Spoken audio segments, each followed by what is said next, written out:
Donc, bonjour tout le monde! Bonjour tout le monde! Ça va bien? Oui, j'espère que ça va bien pour vous. Donc, c'est un nouveau Parlons Hockey spécial Transactions LNH. Toujours intéressant les transactions LNH, Charles? Oui, toujours très intéressant, une période de buzz dans la Ligue nationale. Oui, le Canadien de Montréal maintenant deuxième dans la Ligue nationale. Au classement général et de près de Nashville. Talon Nashville. Donc, intéressant. Donc, on va commencer avec, dans le fond, il va y avoir les transactions qu'on devrait faire et on va parler un peu de ceux qui ont déjà été faites. Donc, pour commencer, ceux qui ont déjà été faites, Félix, parle-nous un peu des transactions, les principales transactions qui ont déjà été faites que tu voudrais aborder. Donc, on va commencer avec l'échange qui vient tout juste de se passer. Donc, Keith Yandle a été échangé à New York, les Rangers, contre Keith Yandle a été échangé avec Chris Summers et un 4e choix de cette année contre John Moore, un défenseur de 3e paire, 2e paire. Anthony Duclair, un très très bon espoir canadien et qui était du Lightning. Un premier choix en 2016, conditionnel. La condition n'est pas révélée. Donc, c'est probablement quelque chose qui a à voir avec les séries éliminatoires, semblable à celui de l'an passé avec Martin Saint-Louis. Et un 2e choix non conditionnel. Donc, il y a un 2e choix cette année. Donc, cet échange, pour moi, un échange qui pourrait bénéficier, qui pourrait faire aider les deux équipes, mais qui pourrait aussi aider seulement une équipe. Donc, si les Rangers peuvent aller loin en série, c'est très bon, car il y a des joueurs qui ne seront plus là, qui a encore 2 ans sur son contrat. Donc c'est pas juste un joueur de location. Non.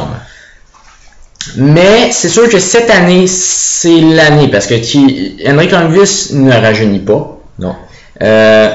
Anthony Duclair, ils viennent de perdre un gros espoir. John Moore vient de perdre un défenseur. Leur brigade défensive est bonne, mais... Ouais, sauf qu'avec Yandle, il pallie la perte de John Moore. Non, c'est pas cette année... Avec des vétérans comme Dan Boyle, et moi je trouve qu'ils ont une très bonne brigade défensive. Donc cet échange, pour moi, Keith Yandle, quelqu'un qui peut faire 50 points par année, c'est très très bon. Contre quelqu'un comme Duclair qui, pour moi, je l'ai vu jouer au championnat junior, toi aussi, Charles. Un espoir qui, moi je pense, pourrait peut-être compter un 25-30 buts. Un très bon espoir, un attaquant de puissance rapide. Oui. Donc maintenant, passons à l'échange de Vermette. Oui, Vermette a été échangé, Antoine Vermette, à Chicago, surtout à cause de la perte de Patrick Kane. Ouais. Donc cet échange a été fait entre Vermette, qui ont un premier choix de cette année de Chicago, et Class Dalbec. Je ne peux pas vous informer beaucoup sur Class Dalbec, sauf qu'il y a eu 4 buts et 6 passes en 50 matchs dans la Ligue américaine. Mais je ne peux pas vous informer plus que ça. Donc c'est un attaquant, je crois. Donc Antoine Vermette, un joueur qui a 35 points cette année. C'est un bon joueur, 200 la patinoire, défensif. Dans le Canadien, on pourrait le comparer un peu à Tomáš Plekanec. Ouais. Peut-être un peu meilleur offensivement, mais un peu moins bon défensivement. Donc ça aide un peu la perte à Chicago. Mais à leur place, j'aurais mieux aimé qu'il aille chercher un allié. Jaromir Jagr. Parce que Antoine Vermette, c'est un joueur de location. Ils ne pourront pas le signer l'an prochain. Ils n'ont pas l'argent. Non. Ils n'ont pas l'argent. Parce que Patrick Kane, n'oublions pas, il est long terme, mais il va être là l'an prochain. Ouais. C'est pas comme quelqu'un de Nathan Norton où il est pas... Il va être là. Puis j'aurais une question pour toi. Est-ce que Patrick Kane pourrait revenir dans les séries ou c'est 3 mois. Donc si on regarde, il y a à peu près une semaine sa blessure. Donc il reste 11 semaines. 11 semaines, 2 mois. Là on est en mars.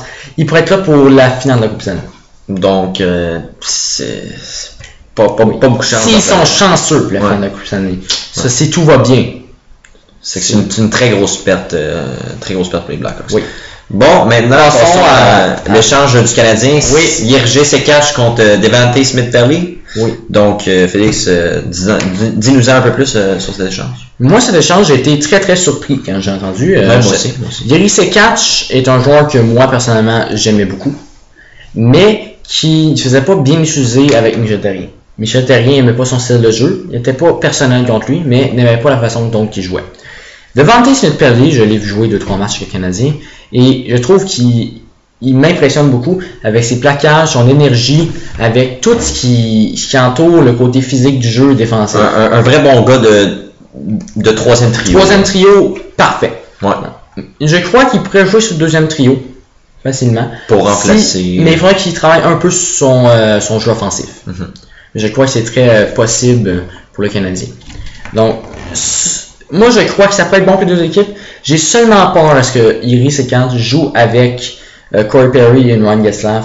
Et ça pourrait augmenter ses statistiques. Et ça fait très peur du côté du Canadien, qui eux, parce que tout le monde sait que Montréal c'est un marché très très demandant. Ouais. Et si Jiri Sekant compte un 25-30 buts par année dans le national, même si Devante il aime bien, il ne pourra pas compter. C'est pas son style. C'est deux styles opposés vraiment ces deux joueurs-là. Donc moi je suis content de la série Zanaton, il avait bien fait 5 buts l'an passé devant. Donc c'est un gars de série pour le Canadien. Ouais. J'ai hâte de bien voir de voir que ça va. Fait que Charles maintenant, toi les chances que le Canadien de Montréal préfère. Je deviens le Canadien de Montréal et non le Nissan. Ouais. Donc commence avec ton premier échange. Charles. Ben moi j'ai établi en tout, j'ai établi 2 joueurs possibles qu'on pourrait aller chercher. Oui. Donc à 2 positions, donc un défenseur, un attaquant, et on se gardait une petite fantaisie. Oui, possible si jamais Bergevin tente d'essayer un plus gros changement.